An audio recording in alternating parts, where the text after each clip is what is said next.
बरेली के भमौरा थाना पुलिस ने मादक पदार्थ तस्करी के खिलाफ कार्रवाई करते हुए एक तस्कर को 10 किलो 150 ग्राम अवैध डोडा छिलका के साथ गिरफ्तार किया।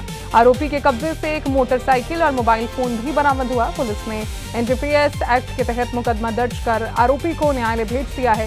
तस्करी नेटवर्क की जांच जारी है। अंबेडकर नगर के टांडा बस अड्डे पर वाटर कूलर में करंट उतरने से पानी पीने गए एक व्यक्ति की दर्दनाक मौत हो गई। घटना के बाद नगरपालिका टांडा की लापरवाही को लेकर लोगों में भारी आक्रोश है। अब सभी की नजर प्रशासन की कार्रवाई और जांच पर टिकी। लखीमपुर खीरी के छोटी काशी गोला गोकर्णनाथ धाम पहुंचे आईजी लखनऊ रेंज ने सावन के पहले सोमवार पर सुरक्षा और यातायात व्यवस्था का जायजा लिया। उन्होंने कांवड़ियों और श्रद्धालुओं की सुचारू व्यवस्था पर संतोष जताते हुए मेला थाना प्रभारी की सराहना की और पूरे सावन माह श्रद्धालुओं को बेहतर सुरक्षा व सहयोग देने के निर्देश दिए। इस दौरान एसपी डॉक्टर ख्याति गर्ग, एएसपी मंदिर समिति के पदाधिकारी और पुलिस बल मौजूद रहा। रायबरेली के लालगंज में रिक्शा पलटने से एक दर्दनाक हादसा हो गया। बालेश्वर मंदिर से दर्शन कर लौट रहे एक अज्ञात बुजुर्ग की मौत हो गई। पुलिस घायल को सीएचसी लेकर पहुंची, जहां डॉक्टरों ने उन्हें मृत घोषित कर दिया। फिलहाल पुलिस मृतक की शिनाख्त और हादसे के कारणों के प्रयास में जुटी है। बुलंदशहर के शिकारपुर थाना क्षेत्र में धार्मिक प्रतिमा के साथ अशोभनीय कृत्य का वीडियो सोशल मीडिया पर वायरल होने से हड़कंप मच गया। पुलिस ने तत्काल संज्ञान लेते हुए वीडियो में दिख रहे व्यक्ति और वीडियो बनाने वालों को हिरासत में ले लिया है। पूरे मामले में वैधानिक कार्रवाई जारी है। थाना शिकारपुर के गोहिस गांव में एक व्यक्ति द्वारा एक धार्मिक स्थल पर बहुत अशोभनीय कृत्य करते हुए एक वीडियो वायरल हुआ। जब उसकी आरंभिक जानकारी की गई तो मालूम चला कुछ लोगों ने उसको दुष्प्रेरित भी किया इस कार्य के लिए और व्यक्ति द्वारा उससे एक वीडियो बनवाया गया। जिसने द्वारा ये अशोभनीय कार्य किया उसको भी हिरासत में ले लिया गया है। जिसके द्वारा वीडियो बनाया गया उसको भी हिरासत में लिया गया है और जिन कुछ लोगों ने उसको दुष्प्रेरित किया गया है उनकी भी तलाश की जा रही है। सभी के विरुद्ध अभियोग पंजीकृत कर लिया गया है और इसमें जो भी संलिप्त पाया जाएगा सभी के विरुद्ध कठोर वैधानिक कार्रवाई की जाएगी, क्योंकि इस प्रकार का जो कृत्य होता है वो निश्चित तौर पर समाज विरोधी होता है और इसमें जो भी संलिप्त होंगे वो किसी को बख्शा नहीं जाएगा और कठोर वैधानिक कार्रवाई की जाएगी। कौशाम्बी पुलिस ने साइबर ठगी के खिलाफ बड़ी कार्रवाई करते हुए 3 शातिर आरोपियों को गिरफ्तार किया है। आरोपी सोशल मीडिया के जरिए पैसा दोगुना करने का झांसा देकर लोगों से ठगी करते थे। पुलिस ने इनके कब्जे से मोबाइल फोन, फर्जी आधार कार्ड, फर्जी पुलिस आई कार्ड और नकदी बरामद की है। मामले में जांच जारी है। डीजी मुख्यालय के निर्देश पर चलाए जा रहे ऑपरेशन साई वज्र के तहत थाना मंजनपुर की पुलिस और साइबर थाने की पुलिस संबंधित क्षेत्राधिकारी के नेतृत्व में एक गुड वर्क किया गया है। इसमें 3 ऐसे व्यक्तियों की गिरफ्तारी की गई है जो एक जनपद कौशाम्बी का है तथा 2 जनपद फतेहपुर के हैं। इनके नाम क्रमशः निखिल सिंह, आदित्य कुमार और आयुष यादव है। ये आसपास के क्षेत्र में विशेष तौर पर दुकानदारों को टारगेट करते हैं।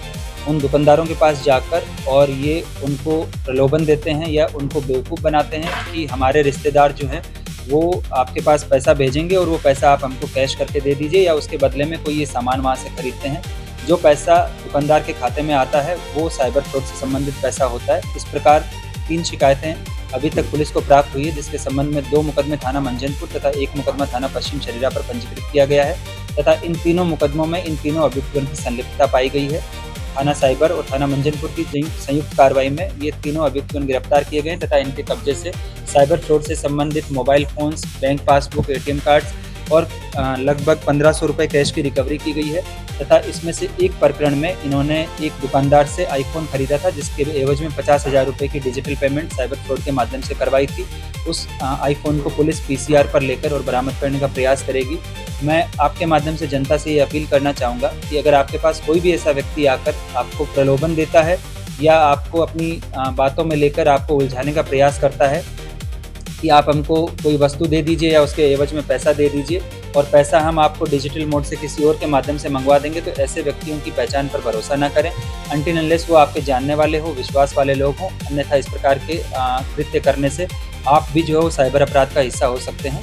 तो ये मेरी जनता से अपील है कि किसी को भी पैसा देने से पहले या किसी को भी कोई सामान बेचने से पहले वो पेमेंट कहाँ से करवा रहा है इस चीज़ को भी भली भांति वेरीफाई कर लें। अपनी पहचान छुपाने के लिए आधार कार्ड भी बनवाए थे। ये जब दुकानदारों के पास जाते हैं तो कई बार दुकानदार इनसे इनकी पहचान के संबंध में पूछते हैं, तो ये अपने पास फेक आधार कार्ड्स रखते थे और उनको दिखा के और फिर ये भी कह देते थे कि आप इसकी प्रतिलिपि अपने पास रख लीजिए, अगर कहीं कोई समस्या हो तो आप जो है वो हमको संपर्क कर सकते हैं। तो ये इसके संबंध में भी जो है इन मुकदमों में सुसंगत धाराओं को तरमीम करते हुए इन तीनों अभियुक्तों को माननीय न्यायालय के समक्ष प्रस्तुत किया जा रहा है।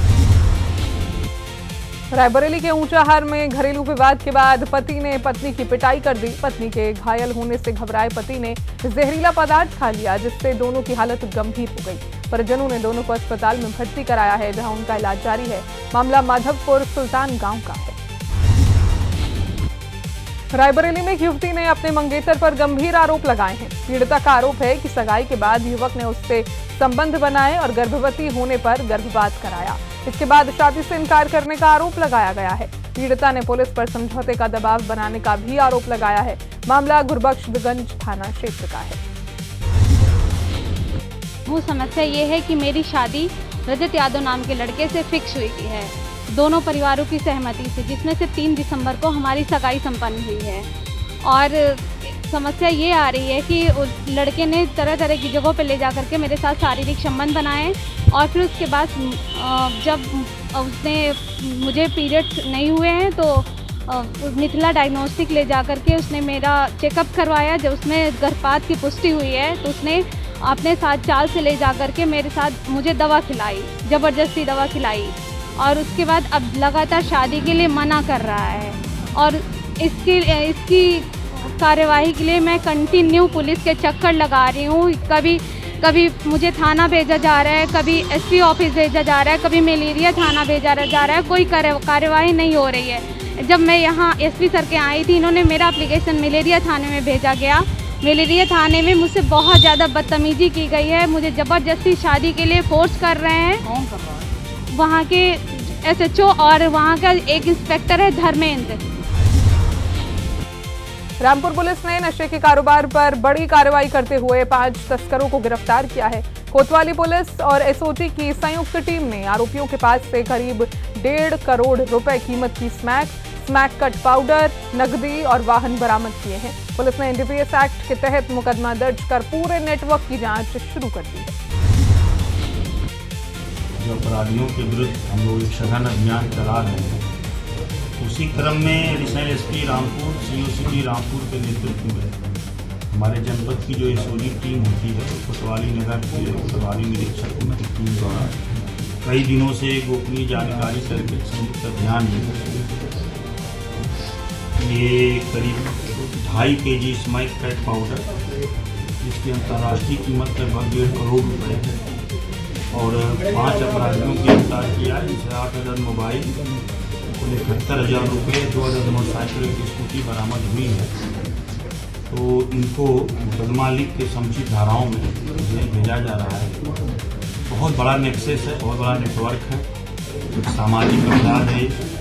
छोटे छोटे बच्चों को, नाबालिग बच्चों को ये लोग पुड़िया बेचते हैं, जिससे कि बच्चे बर्बाद होते हैं। तो इसलिए कार्रवाई हम लोगों ने किया है, इनके पूरे नेटवर्क का पता करके, और इसमें और भी अभी कार्रवाई आगे जाएगी।